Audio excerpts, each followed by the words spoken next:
Welcome to Meet the Author, where you can join in on insightful conversations with best-selling and award-winning indie published authors. Your hosts today are Rob and Joan, who themselves are indie published authors, book publicists, and paranormal investigators with Tampa Bay Spirits, based in Tampa Bay, Florida. Thanks for dropping by. And now, on with the show. Hi, I'm Rob. And I'm Joan. And I'm so glad that you're here, whether you're watching us here live tonight, every Wednesday at 7 o'clock on Facebook and various LinkedIn and YouTubes, or if you're listening to us on the podcast, or if you're listening to us on, all right. WDJY FM 99.1 in Atlanta. On Thursday nights at 9 o'clock. We're Right. really glad you decided to join our audience. If we didn't have you, we wouldn't have a show. That's right. And our audience is the best. I know I've said it before, but we have some of the most intelligent, funny, caring people in our audience that I've ever heard of. We're really blessed. And we have a bunch of people already. Bill Nelson here. Hey, Bill. Checking in. Hi, How's Bill. Texas these days? Cold, probably cold like Florida. Cold and rainy and windy. Chris Chrisman. Hey, Chris, how you doing? Hi, Chris. Says, good evening, Rob and Joan. Hello, George. Hi, Paul. You have to say hi to Hannah, too. Our granddaughter is a marketing expert, and she has her own company, and she's going to be talking to us about marketing. All right, she'll be here shortly. And Chris Chrisman says, hello to all of us again. Joe Conchel said, good evening, Rob and Joan. Happy holidays to all. Same to you. Hi, Joe. And also, guess what? On our next Haunted Tales. Haunted Campfire Tales. We got to change the name of that. Or I need to learn the name. Give it a one word name. Just Haunted. Anyway, Joe, you asked about Christmas spirits, and I researched it. And guess what? There are spirits just associated with Christmas. And so we'll be able to talk about that next Thursday. A week from Thursday. 7:30, right here. Nature and Christmas Spirits. And Chris Christmas said, you guys are everywhere. Well, so are you. You're coming in on Facebook and on YouTube or whatever. Yeah. Michael Jacoba says, okay, George, I found it. Hiya. Hi, George. Hi, Michael. Glad you're here. Chris Christmas says, hi, Hannah. You'll get to meet her in a minute. And he said, you need cue cards, Joan. I know. I wish I could afford somebody to just stand here and hold up cue cards for me, but all right. Joe says, oh, cool. Looking forward to it. Yeah, it's found out so much interesting stuff about that, Joe. So I'm glad you asked about it. Joy York says, hi, all. Hi, Joy. Paul Rushworth Brown says, hi from Sydney. Hi, Paul. Was thinking about you today. From down under. How are you, Paul? Yep. You're celebrating in the heat, and we're up here in the cold. It's winter there. No, it isn't. It's summer there. First day of winter summer here. Oh boy, excuse me. Hey, we're eating into our time. All right. Let's roll on here. Episode Rewind this coming Saturday is Regina Noel Downing. That's 5:30 p.m. Eastern time. Meet the Author live next week is going to be Pamela Nichols. That's 7 o'clock right here. It's a live show. Haunted Campfire Tales podcast will be next Thursday. Nature and Christmas Spirits, like we were talking about. That's at 7:30 p.m. That's on the 28th Eastern time. After Christmas. Right. And then tomorrow night, we'd appreciate if you could all tune in to www.wdjyfm.com and listen at 9 o'clock Eastern time here in the U.S. To our show. It's I think it's our third show, but they're going to be watching the analytics on that, and the more people we have watch, the more interest the sponsors will have in continuing to sponsor the show. Irish author Angela Byrne is going to be on that show. It's a good show too, so if you can tune in and support that, that'd be awesome. It's raining in Sydney, it looks like. As Paul says. Yeah. And that we could use our phone as a cue card. There you go. And look at Marjorie Deering. Hi, hey, Marjorie. Glad you're here. A minute late. That's okay. Well, All right. We actually have to be on time now that we're on FM radio. So let's bring our folks in here. First, we'll bring in Hannah. Hi, Hannah. Welcome. Hi. And this is our granddaughter. George. Hi, George. Hi, George. Merry Christmas. Yeah. And here's Paul. Hi, Paul. Hi, everybody. Okay. How are y'all doing? What a crew we have here. Oh, look at who's here. Becca and Lonnie, Becca. Lonnie and Becca. Becca's my other daughter. That's right. My adopted daughter. Yeah. Tomorrow's the first day of winter here. Becca says hello. Yes. Okay. Yeah. Yeah, it is okay. Yeah. All right. So, Hannah. Yes. Why don't you tell people what you do, what your company is about, and, that sort of stuff. Okay. Yeah. So first of all, thank you for having me on your podcast. You're welcome.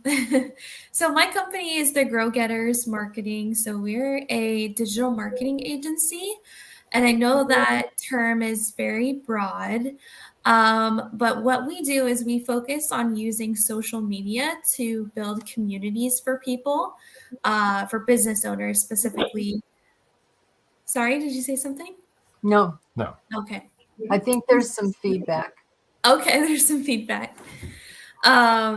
So we use social media to build online communities and kind of help businesses build trust and build credibility with their consumers.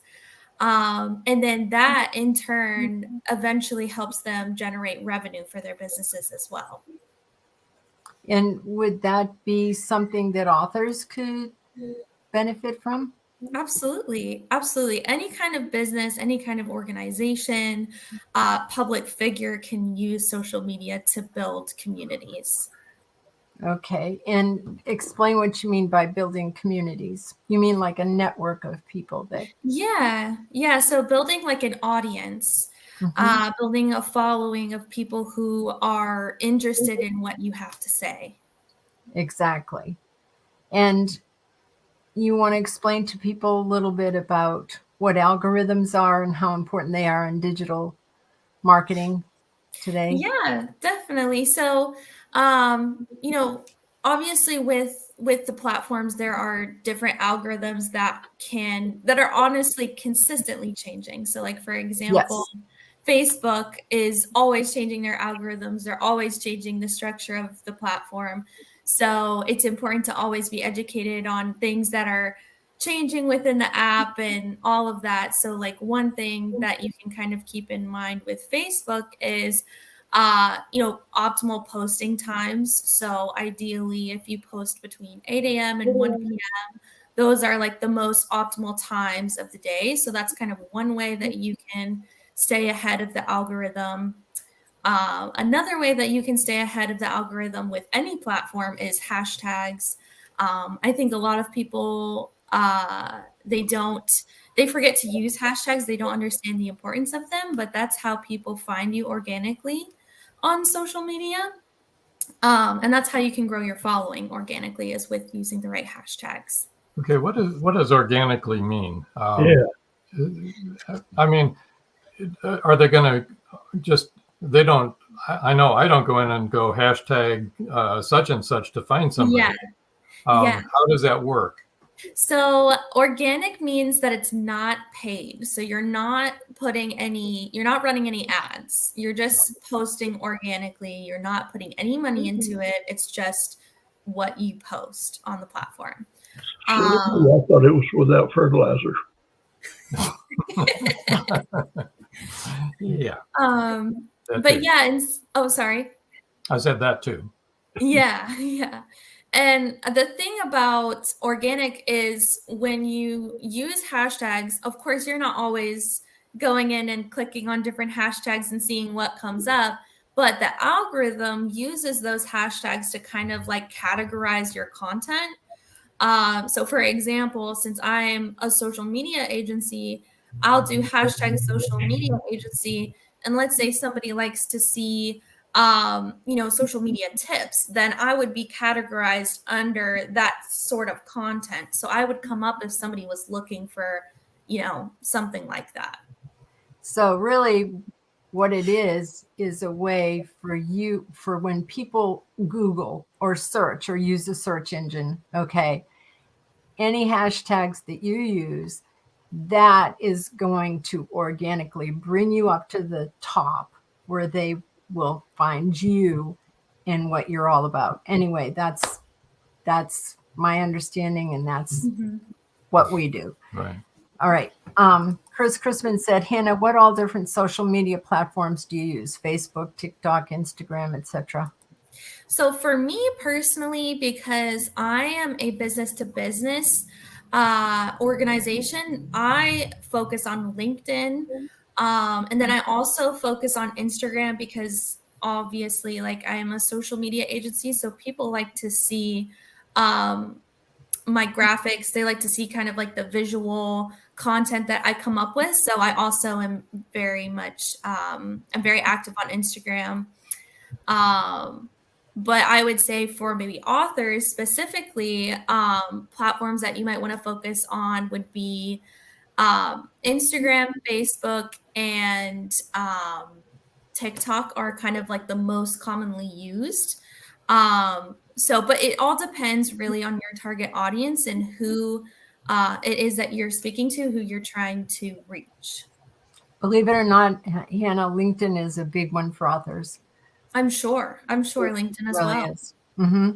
And Joe Conjal says, hi, Hannah, is there any one social media site that's better than another for marketing?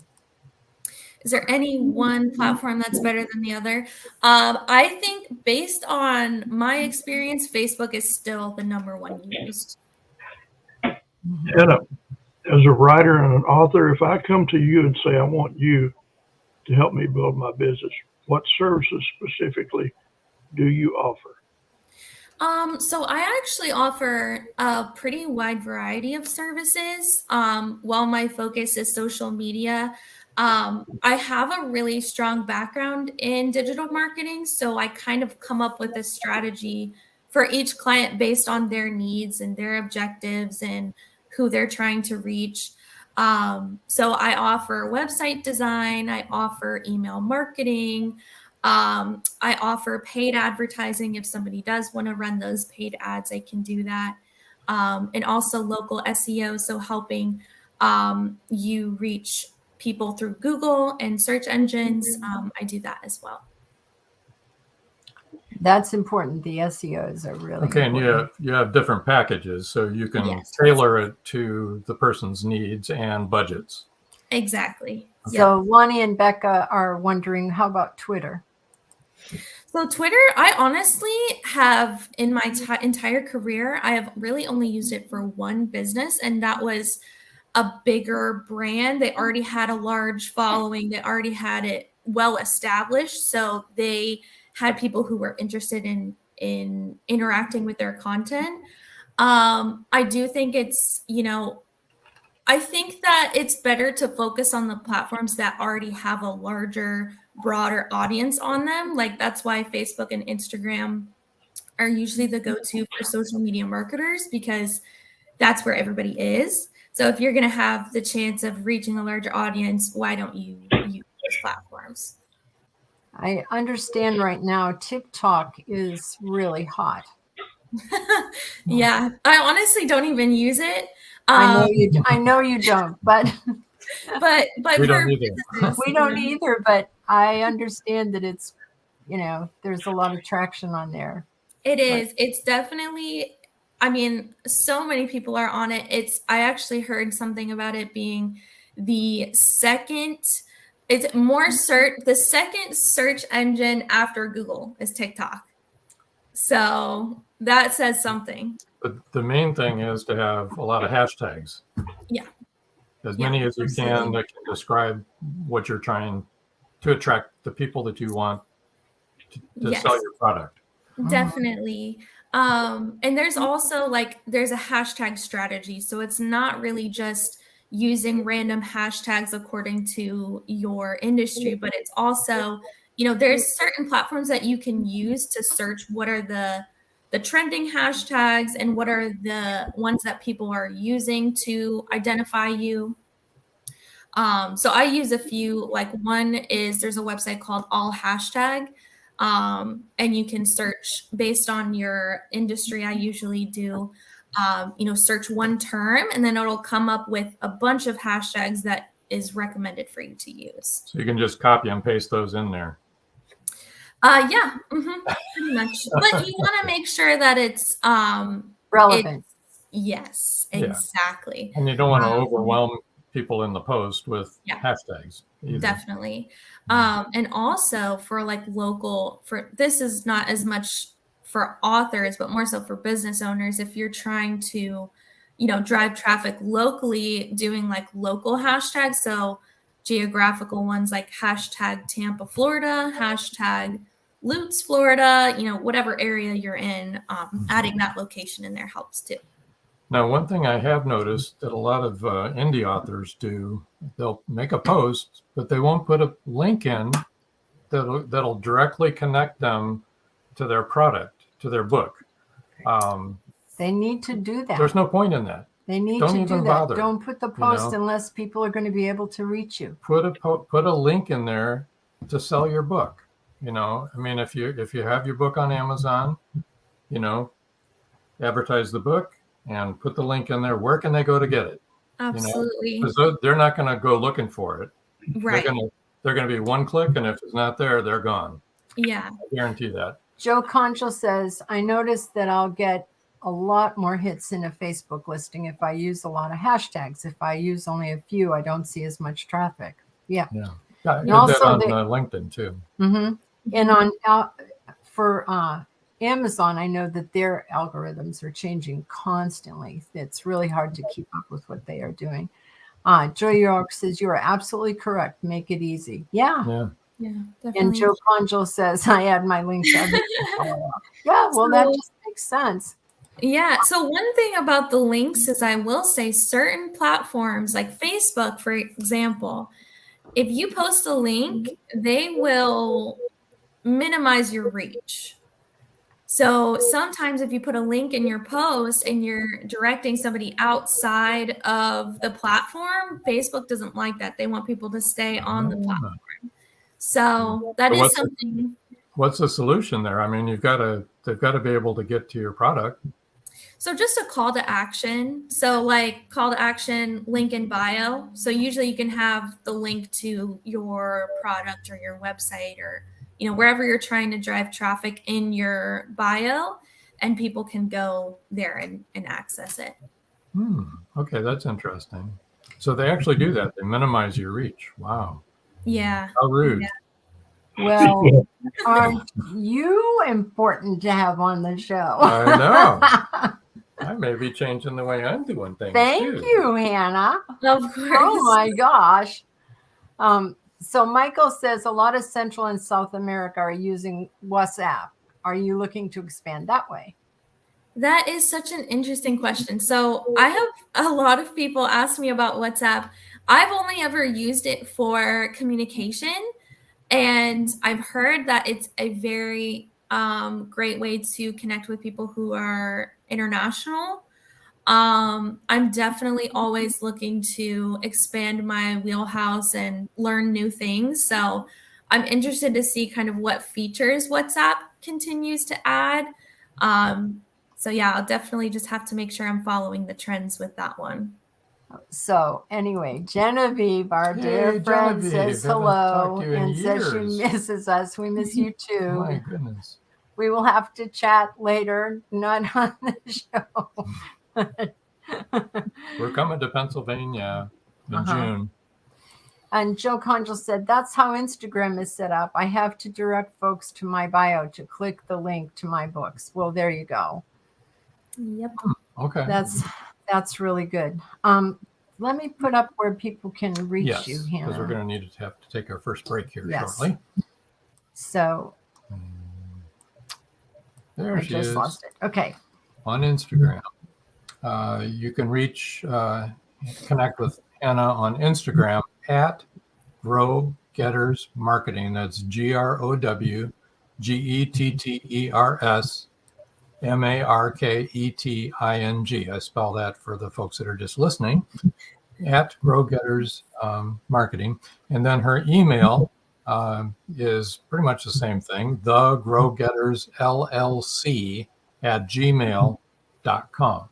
And also, we'll have all her information up on our Indie Book Source so that you can reach her. Right. And she can let you know about her different packages and stuff if anyone's interested. Right. Okay. And Chris Christmas says, thanks, Joe Conjol author. I didn't know that. All right. Any little other gems of wisdom before we cut for our first break? I would say just make sure that you know who you're talking to, know your audience, and make sure to be authentic, because people, they can see right through the fake stuff. That's for sure, that's right? really 100% accurate. It really is. That's why this people like this show, because everybody on here is authentic. Yeah. All our authors are. Nobody's trying to be something they're not. We don't polish it up. No, that's for sure. That's for sure. Okay, we're going to cut for a break here. Here, a little word from our sponsors, and we'll be back. Don't go away, folks. We'll come right back, and we'll talk with George DISMUKES. The clock is ticking. Can Gracie uncover the truth? Philip Pliant is the wealthy opportunist plastics dealer and CEO of Pliant Industries. He's also a master thief, creating a pervasive threat to the manufacturing infrastructure in the Caribbean islands markets. With the cartel as his stealth client, the naive city leaders have been seduced, enabling the production of more than three-dimensional building materials. The expected profits are monstrous. Is the art group, now led by Gracie and the family heirs, strong enough to win against this predator? Can JJ's cats act on the root cause analysis in time? Will Gracie be able to squash Pliant and the cartels? Gracie never considered their lives would hang in the balance. The clock is ticking. 5, 4, 3.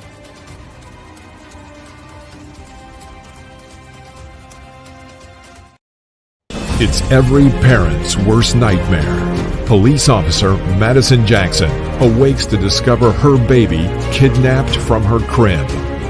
Was it revenge for someone she arrested, or something far more sinister?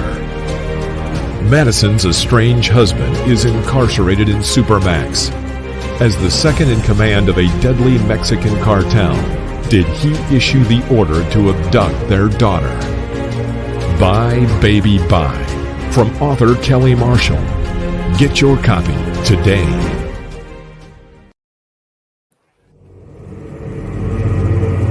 Many secrets are hidden within the darkness of the jungle. Now comes part 4 in the Jaguar series by retired Hollywood scriptwriter George DISMUKES. In this saga, Brandon, Andrea, and Naja, the Black Jaguar, go deep into the Mato Grosso jungle on a mission to rescue 2 kidnapped children. During their journey, they encounter many dangers, including Yanomami Indians, bent on revenge for the murder of one of their warriors. Return of the Jaguar is book 4 in the Jaguar series, starting with 2 Faces of the Jaguar, The Lost City, and the Jaguar's Quest. All 4 are available on Amazon, Barnes & Noble, and other bookseller websites worldwide. Return of the Jaguar is a must-read.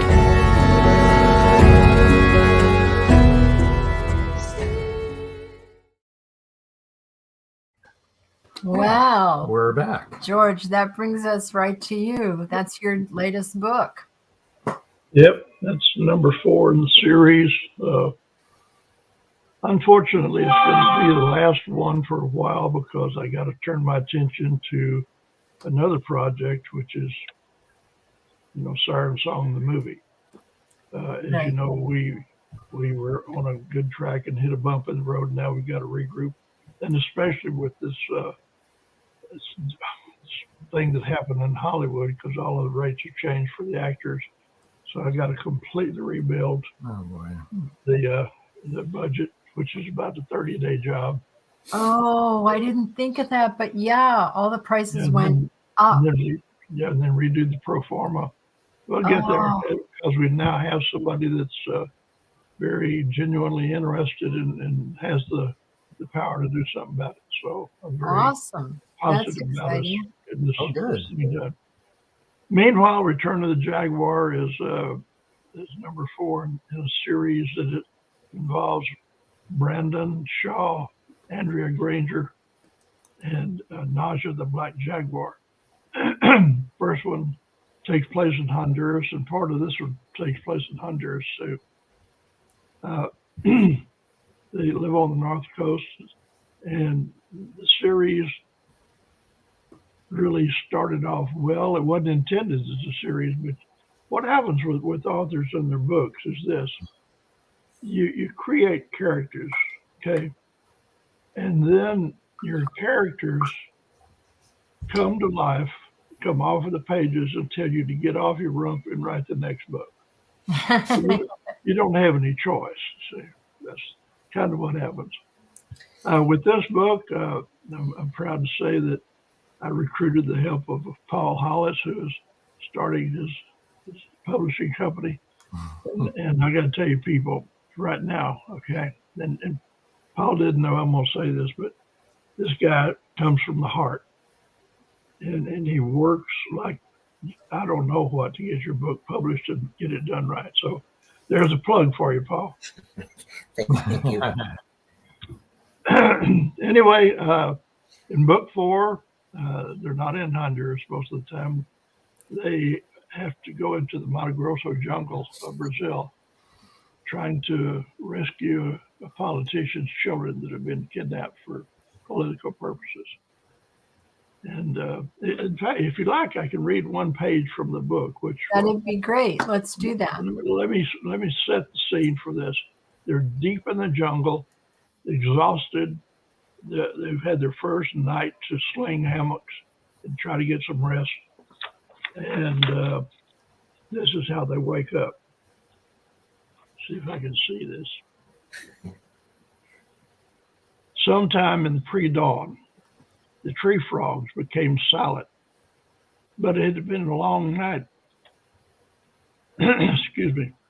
Oppressive heat had usurped the ability to sleep until finally exhaustion gracefully took the team into the, I'm having trouble seeing this, into the blackness of rest. Even Naja, the black jaguar, lost some of her abilities, keen insight, and jungle instincts to domesticity. Okay, wait a minute. I'm trying to read this thing. The printer didn't do a very good job. And allowed her to fall deeply into slumber. Therefore, when at last Andrea swam back to consciousness, it was a rude surprise. Oh my God, she said it as she eyes focused. I'm sorry, this print is, I'm probably going to have to put it away. Okay. That's okay. No problem. It sounds good, though. It does. Well, I've read the first good portion of it, actually. Yep, we have. We know it's good. Well, here, let me. This part here is a little bit better. Okay. Somewhere in the distance, Brendan heard Andrea's voice. It was soft, but something in it made him abandon his Laurelwood dream and swim up to the surface of consciousness. When he opened his eyes, it was not Andrea that he saw, but instead the stern face of a dark-skinned, tattooed man with black eyes and the bamboo skewer through his nose. Staring at him from the, oh, this is terrible. I don't read like this. It's just staring at him from 3 feet away.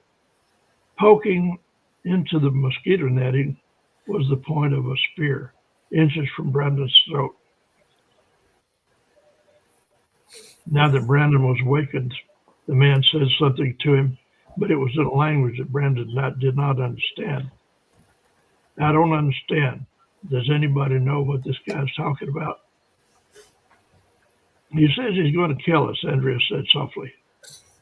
Oh, that is not a good way to start the day. Or a conversation, Brandon said.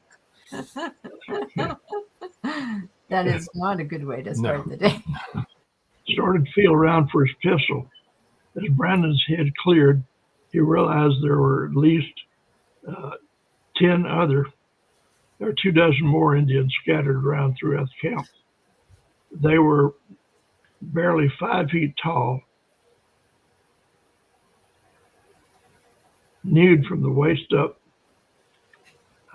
They were tattooed and had bamboo tubes or skewers through the noses and on the chin.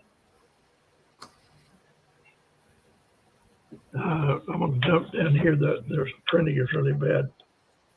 Anyway, it goes on to say, looking deadly serious, there was no doubt he would kill immediately if given an order.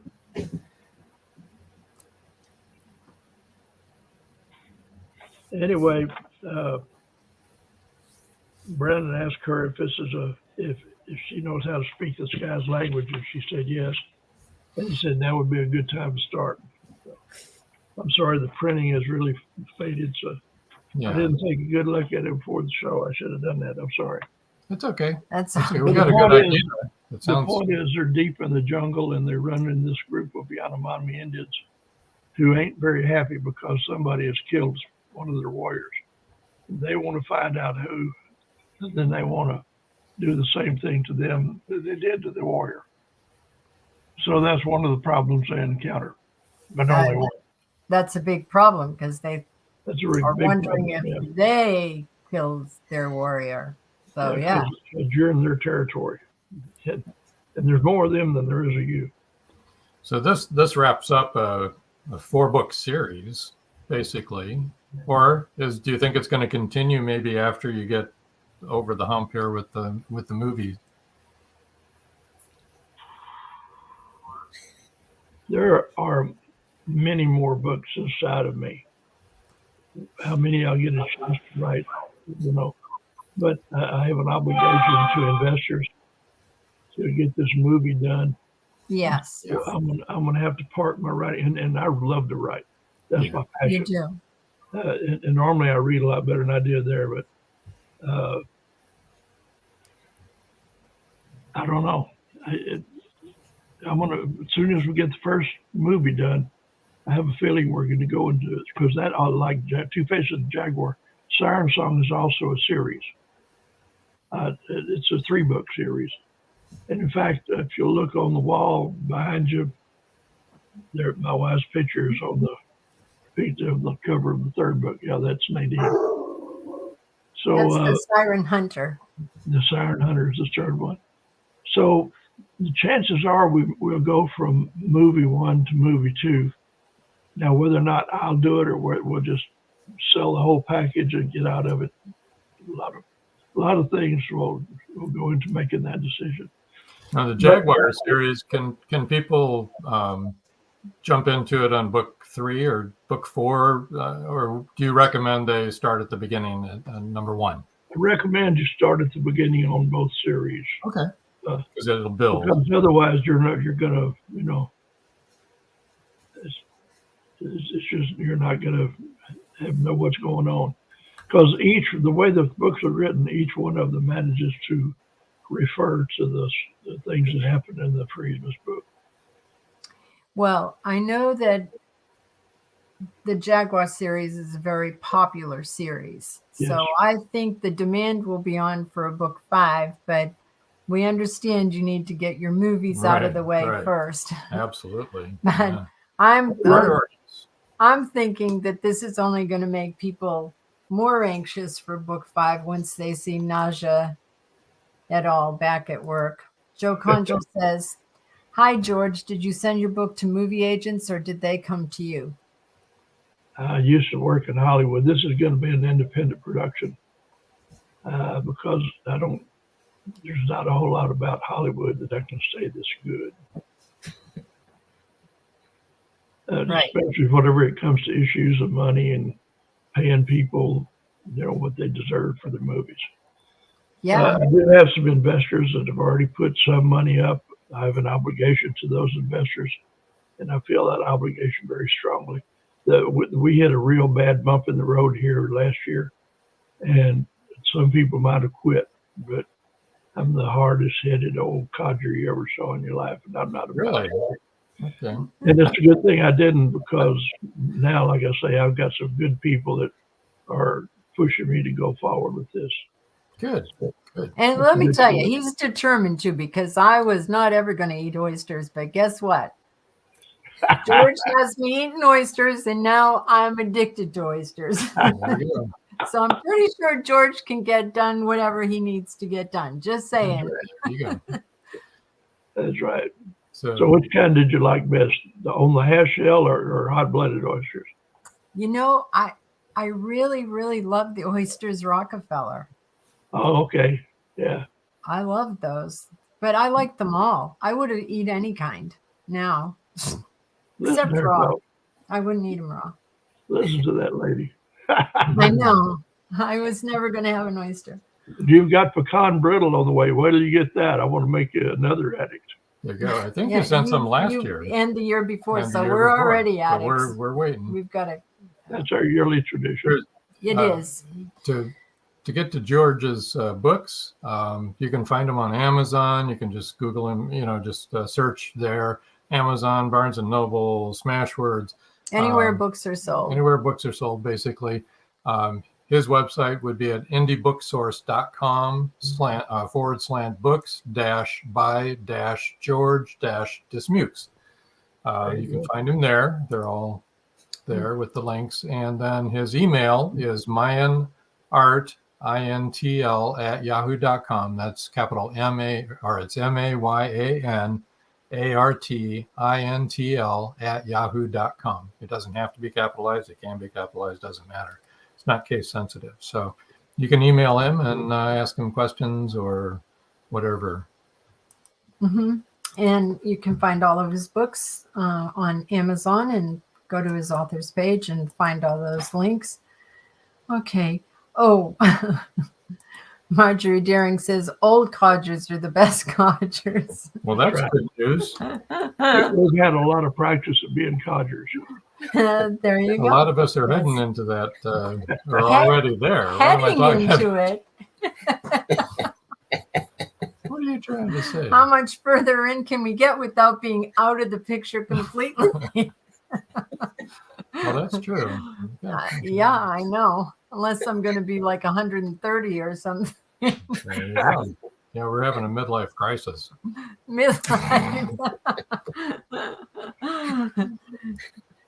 Michael says it may be advantageous to use hashtag George Dismukes. There you go. There you go.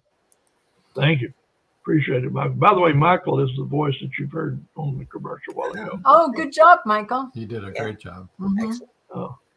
If I do write a book 5, I'll definitely want him to voice a commercial for it too. There you go. Paul Rushworth Brown said, "Love you, Ron and Joan." We love you too, Paul. Yeah. Oh my goodness. Okay. Any other words of wisdom there, George, before we cut for our last break here? Words of wisdom. Write Texas. from the heart. Do not try to write about anything that you don't know about, because if you do, you're going to wade off into deep water. But always write from the heart. And I will tell you this, no matter what you write, your characters are going to come to life at some point and become a part of your life. I've got one character that is in all of the Jaguar books except the last one. His name is DDA. He owns a hotel deep in the jungle, the Mosquito jungle. Yeah. I would give anything to be able to sit down and have a cold beer with him and talk it over. But he's that real to me. He's also my favorite character. Everybody says, well, why isn't Brandon your favorite character? Well, because Because DDA is. Yeah, there you go. It's that simple. It's so funny, isn't it? Because like we have 2 lead protagonists in our book, yet one of the secondary characters in our series is my favorite. Yeah. And you would think it would be our protagonist, but I really, really like one of our secondary characters a lot. And do your characters come off of the page? Oh yeah. Gosh. Yep. They woke me up one of ours, in our new book. He was he's an Well, mine keeps getting in my icebox to get my beer. No, there's no call. That's uncalled for. I wouldn't.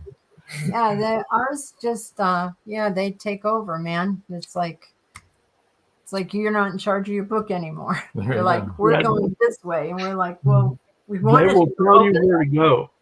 If you're having trouble trying to figure out the plot, and you hit a wall, your character will tell you where to go. Just listen to them. Chris Christman says side characters are sometimes better. Yeah, LOL. I do. I like her whole personality and everything. Rachel, that's who I like. Well, speaking of beer, I think it's time for a word from our sponsors. We don't have any beer companies, but we'll go with the next. It's a 4-letter word.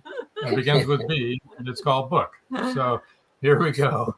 Don't go away. We'll be right back. Come back, and we're going to talking with Paul Hollis. An unforgettable mystery thriller that will transport you back to 17th century England. Introducing Dream of Courage, facing fear head-on, your passport to 17th century mystery, mayhem, and murder. Follow Robert and John Rushworth through Leeds' bustling Brigade District, where danger lurks in the shadows, embodied by the thief-taker Jacob Wilding. You will laugh, you will cry, and be in awe of the twists and turns. Its meticulous attention to character development, emotional nuance, and the unfolding of the story's layers promise a compelling and emotionally charged journey. The U.S. National Times said, "Modern writers usually don't know what it was like to live in the past, but Rushworth Brown does this with great skill." Uncover the secrets of Smythe, the enigmatic tavern keeper who sends Robert to the Haven, to the pirate Captain Girlington. Will he outwit danger in the nick of time?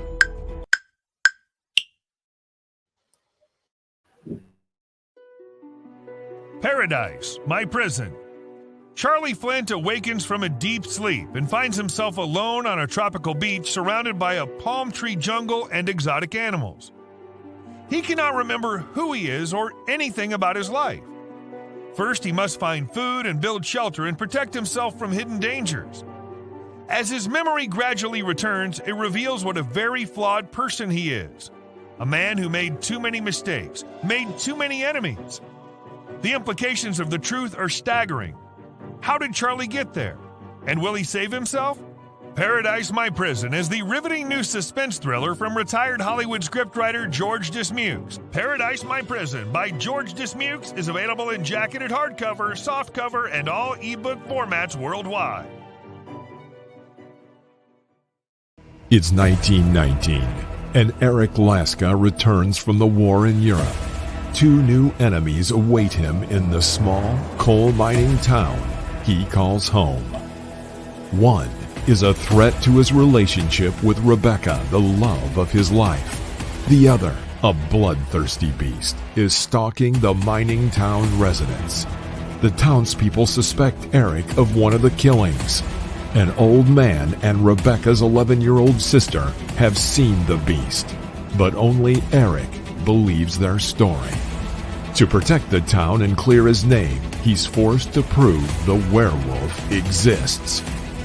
Available on Amazon. The Horror Within by Marjorie Swift Doring. And we're back. We are. We have a couple of comments.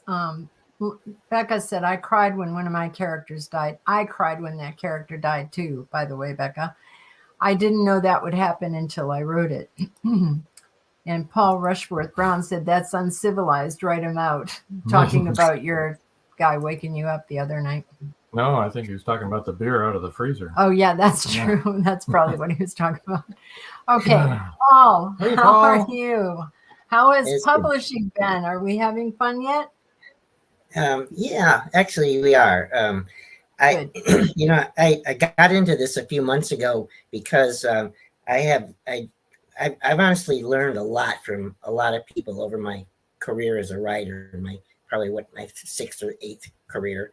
But what I wanted to do is actually take people's books, you know, get them to write them, which is in the end, believe it or not, the easy part of the rest of their life, because then the trouble starts, because then it's getting the right cover you want, and then it's getting it edited right the right way and properly, and you know, editors, I know a lot of people edit themselves, which is a good thing to start with, but believe me, if and I've learned this the hard way as well, if you have an outsider basically edit your book for you, it takes it to the next level, right? So then now you've become a better writer without any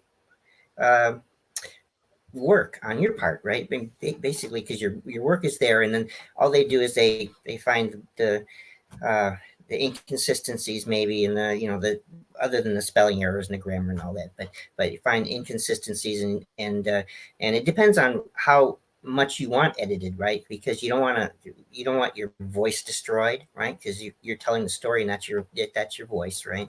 And so it's very easy as an editor to do that, right? So I've actually instructed all my editors to don't touch anything that has to do with the voice, and that's not just dialogue, because and dialogue is one thing, because you don't, even if it's misspelled in the dialogue, that may be what the author wants, and you have to ask them about that, you know. So, but it's slang and all those kinds of things, that all fits into the characterization of the characters themselves. So, don't change that at all. That's my belief. And so, and it goes all the way up to like the top level where you actually are looking for holes in the plot, and things don't line up, and timelines are different, and this and that, you know, sort of thing. So and it's the author's choice as to how far they want to go up with that, and you know, could stay really at the line editing, which is perfectly fine, and there's nothing wrong with that. So you've got that to worry with, and then you've got to worry about, you know, how do I get the darn thing published, and then where do I get it distributed to? And then do I want an audiobook to go with that? You know, so there's a whole lot. And then as Hannah is saying, you need marketing after that. To somebody to say, hey, look at this guy, look at this girl. They got a great business here, and you should go and buy from them, right? And so if you try to do all of those things yourself, it's a full-time job, and you never will get to writing the sequel to that first book. So what I'm trying to do is just to take some of that pain off of the authors, and just say, you know, let somebody, you know, let me do this, because I can do it. I've done it. You know, I've published basically 100 books for people for free. So why don't I just get a couple of dollars for it anyways? And but you know, I've done all those things. I've made all the mistakes that you're going to make if you do it yourself. I've made them all, and I know how to correct them now. And I've dealt with the distributors, really, because, you know, a lot of people think that Amazon is a publisher, but in reality, they're just a distributor of your book, and you have to get it to them. And it's the same with Ingram Sparks and Book Baby and the whole, you know, all the rest of them. They're really just distributors, and some do a better job than others, by the way. You know, I understand now that Ingram Spark actually distributes to more places than Amazon does. Yes, right? They do. Yeah, right. They do. So they're a good distributor. So there's lots of choices that you have to make then as an author. And I know my own experience is like, leave me alone. I just want to write my book here, right? So yeah. So I've just been trying to help people as I'm writing it myself. I'm trying to help people to get to the point where at least that they're past the heartache of not being able to see their work in a public place, right? And I want them to say, look, this is me, this is my book, this is my baby right here, right? And that's what they deserve, you know, from working so hard for writing a book, whether it took them 2 months or 2 years or 10 years to write the book. You know, that this is something that they have focused on and have gone to do. Right? I mean, I have understood that maybe 90% of the people that we know have a book inside them that they want to write it, but yet maybe 10% do, and probably 2% do it well, right?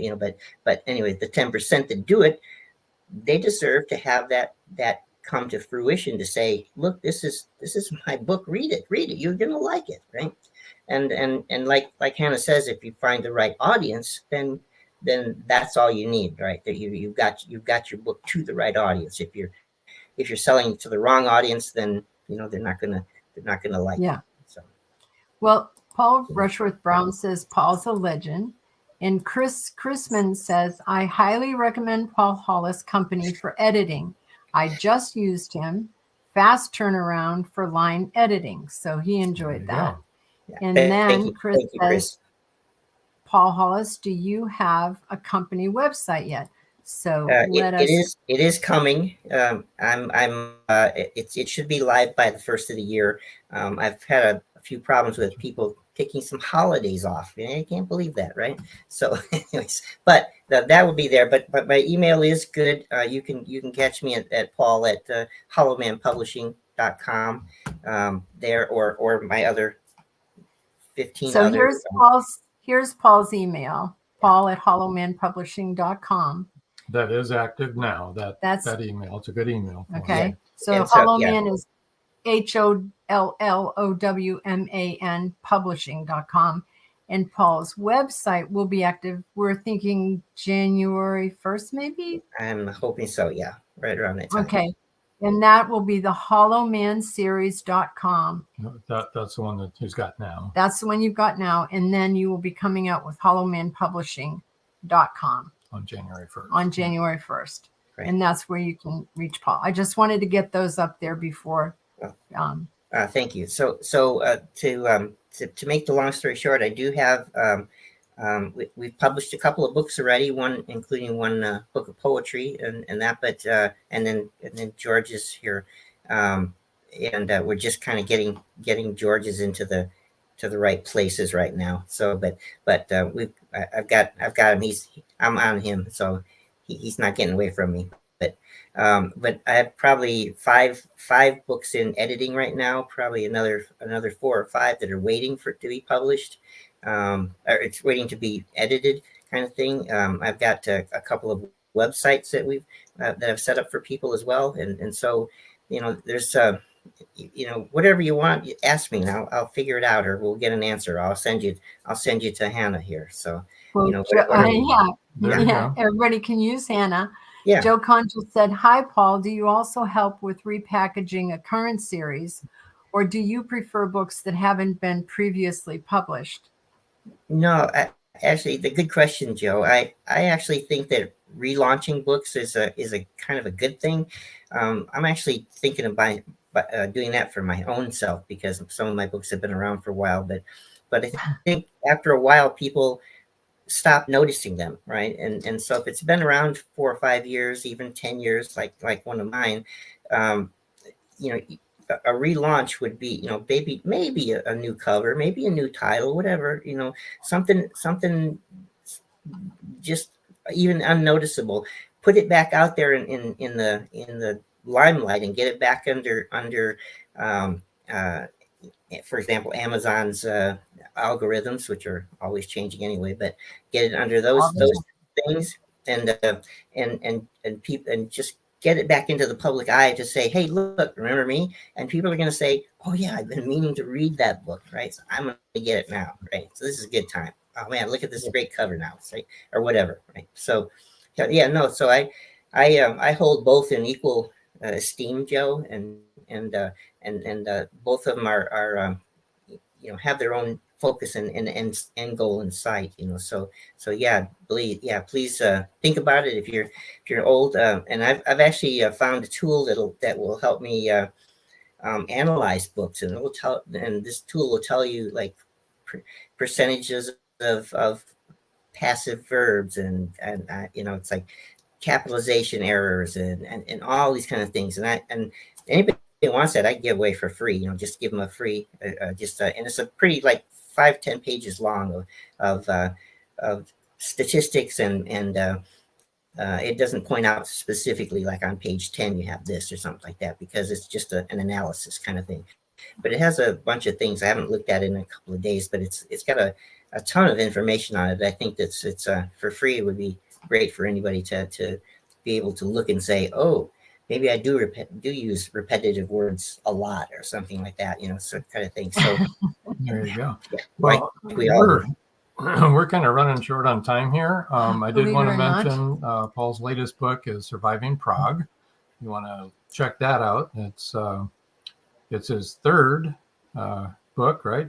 Yeah, it is. And it's really good. So want to point people in that direction. We're going to have you all back. Yeah, this has been really good. It's been really good, and the time is short now that we have to format it for an FM radio station. Yeah, darn it. So we're going to move you guys over to the side now. Paul, I thank you. George, thank you. And Hannah, thank you very much. Thank you. Appreciate you all being here and sharing with us. And move you over to the side. Whoop, just like that. Everybody, tomorrow night, if you can, if you're able to, go to www.wdjyfm.com. That's tomorrow night, the 21st of December, 9 o'clock Eastern time here in the U.S. Irish author Angela Byrne. They're going to be looking at those algorithms and those numbers, analytics also. So that'll help the show. It'll help us get syndicated. Yes. A couple more comments here. Looks like Michael says, great show. Thank you, Michael. Marjorie says the hour really flew by. Thank you all. Marjorie. Thank you, Marjorie. Joe says, really enjoyed tonight. Learned a lot from everyone. Thank you, Hannah, George, Paul, and Robin Joan. Yeah, did learn a lot. And Joy said lots of great information. There was. Tonight was great, you guys. Thank you so much, Hannah, George, and Paul. We really have to do this again. Yeah, I mean, the hour wasn't enough. I think we need another hour. So. Sure. Next time we'll have a page that's printed out better. There you go. That's okay. No problem. Yeah. No problem. And so let's see, next week we have Pamela Nichols right here, 7 o'clock next Wednesday, the 27th on Meet the Author Live. Bill Nelson said, great conversation. Thank you, Bill. Lonnie and Becca said, I love this show. Thank you. So much fun. And I think the yes to having another hour. I think so. Chris Christmas said, thanks for another great show. Lots of great information. It was chock full, and we really do need to have you all back for another hour because that's for sure. Because we didn't have enough time. We didn't. So until next time. That's all, folks.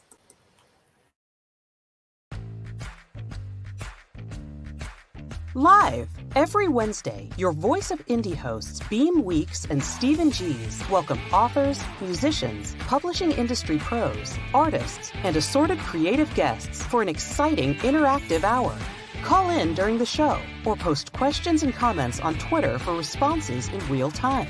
Meet your favorite indie creators, learn inside tips, network, and promote your work. The link for each week's show is pinned on Twitter atop @VoiceOfIndie. And you can receive the link every Wednesday morning in your inbox by subscribing to our newsletter at freshinkgroup.com.